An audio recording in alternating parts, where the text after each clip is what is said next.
Қайырлы күн, құрметті оқушылар. Қазақ тілі сабағына қош келдіңіздер. Бүгін қазақ тілі сабағын жүргізетін мен Ақсылу Шынболатқызы. Бүгінгі сабағымыздың тақырыбы айтыс өнері. Ал сабақта меңгерілетін оқу мақсаты тыңдалған мәтіннің негізгі мазмұнын түсіну және детальды ақпараттарды анықтау. Яғни біздер бүгін айтыс туралы мәтін тыңдаймыз және мәтін бойынша сұрақтарға жауап беретін боламыз.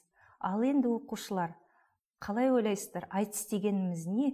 Айтыс халық ауыз әдебиетінде ежелден қалыптасқан поэзиялық жанр.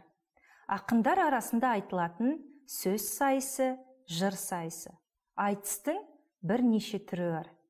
Мысалы, бәдік айтысы, жар-жар, жануар мен адам айтысы, жұмбақ айтыс, салт айтысы. Салт айтысының өзі ішінен екіге бөлінеді екен: қыз бен жігіт айтысы және ақындар айтысы деп. Ал енді оқушылар, мәтін тыңдамас бұрын жаңа сөздермен танысып алайық.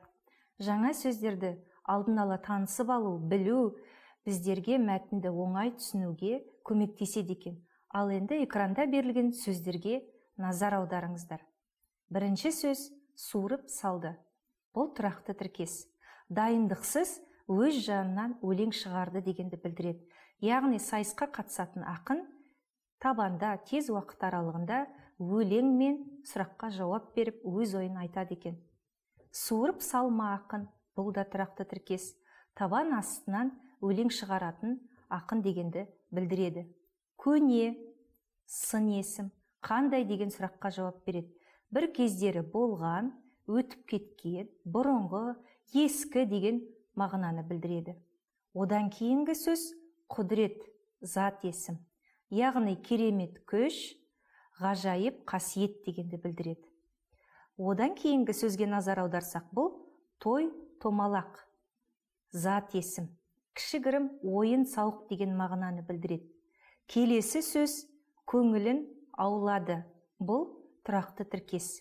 Көңілін табуға тырысты, жұбатты деген мағынаны білдіреді. Тағы бір сөзге назар аударсақ, бұл тапқырлық, зат есім.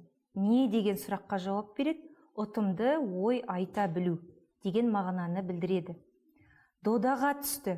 Бұл да тұрақты тіркес екен. Тартысқа түсті, сайысты, жарысты деген мағынада қолдана беруге болады.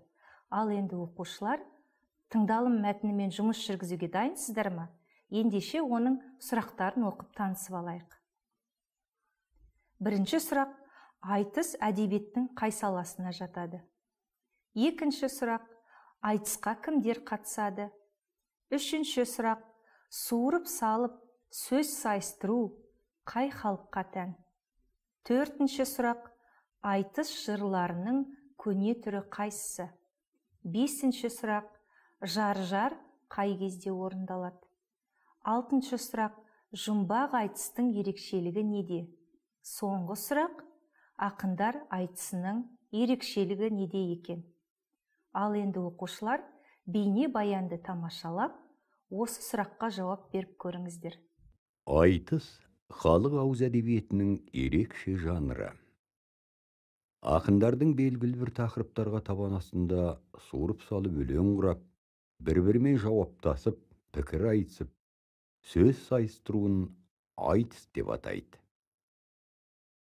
Суырып салып сөз сайыстыру өнері тек қазақ халқында ғана емес, көптеген түркі тектес халықтарда, шығыс елдерінде бар. Айтысты зерттеуші ғалымдар оның көптеген түрлерін айқындаған. Солардың ішінде негізгілері мыналар: бәдік, жар-жар, қыз бен жігіт айтысы, мысал айтыс, жұмбақ айтыс, жазба айтыс, ақындар айтысы. Бәдік айтыс жырларының көне түрлерінің бірі. Бәдік деген халық нанымы бойынша малдың айналшығы ауруының иесі. О бастағы бәдік айтыстарда сөздің магиялық құдіретімен бәдікті алдап арбап басқа жаққа көшіріп жіберуге ұмтылыспай қалса, кейіннен бұл жастардың той томалақтардағы әзіл қалжың айтысына айналған. Жар-жар қыздың ұзату тойында айтылатын айтыс. Мұнда бозбалалар қызбен қоштасып, жігіт жағындағы туыстарын мақтап, қыз көңілін ауласа, қыз олардың өз туыстарындай болмайтынын айтып налиды. Мысал айтыста ақын өлі адамның, аруақтың, жан жануарлар мен құстардың атынан сөйлеп, айтар ойын мысал арқылы білдіреді. Жұмбақ айтыста ақындар бір-бірінің тапқырлығын, біліктілігін, дін жолындағы танымын өлең мен жұмбақ ретінде жасырып, оны өлеңмен шешіп отырады. Ақындар айтысында ақындар өз руының, елінің, жерінің намысын қорғап додаға түседі. Мұнда үлкен әлеуметтік, маңызды мәселелер қозғалады.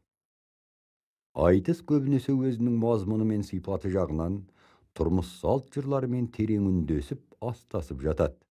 Сондықтан ондай айтыстарды кейде салт айтысы, кейде әдет ғұрып айтысы деп атап, оның ішіне бәдік, жар-жар, қыз бен жігіт айтыстарын кіргізеді. Дегенмен айтысты өз ішінде жіктеу мейлінше шартты. Олардың арасына үзілді-кесілді шек қою қиын. Сұраққа жауап беріп үлгердіңіздер ме? Ал енді дұрыс жауабын тексеріп салыстырайық. Бірінші сұрақтың жауабы: айтыс әдебиеттің қай саласына жатады? Бұл ауыз әдебиетіне жатады екен. Келесі: айтысқа кімдер қатысады? Әрине, ақындар қатысады. Суырып салып сөз сайыстыру қай халыққа тән? Түркі тілдес халықтардың барлығына тән екен. Айтыс жырларының көне түрі қайсысы? Бұл әрине бәдік айтысы. Жар-жар айтысы қай кезде орындалады? Қыз ұзатылғанда орындалады екен. Алтыншы сұрақ: жұмбақ айтыстың ерекшелігі неде? Жауабын таба алдыңыздар ма? Әрине, өлең мен жұмбақ жасыру және оны шеше білу. Ал жетінші сұраққа келетін болсақ, ақындар айтысының ерекшелігі неде? Оның ерекшелігі әрине көп, бірақ ең басты ерекшеліктерінің бірі елінің намысын қорғау, көтерілген мәселелерді қозғау екен. Енді оқушылар бүгінгі меңгерген жаңа сөздерді бекіту үшін келесі тапсырманы орындап көрейік. Экранда мәтін берілген. Мәтіндердің ішінде бос орындар бар. Яғни, төменде берілген қажетті сөздерді пайдалана отырып, осы мәтінді толықтырып көріңдер.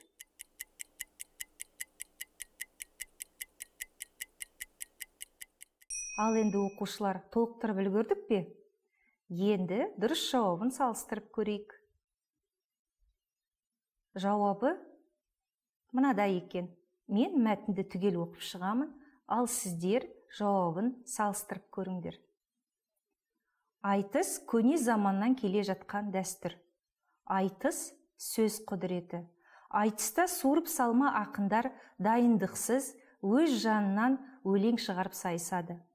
Ақындар той думанда, той томалақта жыр сайысын өткізеді. Әр айтыс түрінің өз ерекшелігі бар.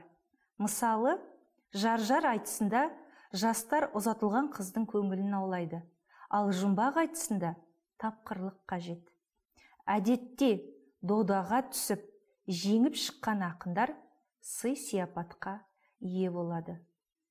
Құрметті оқушылар, бүгінгі сабаққа белсенді араласып, тамаша жауаптарыңыз үшін көптен көп рахмет.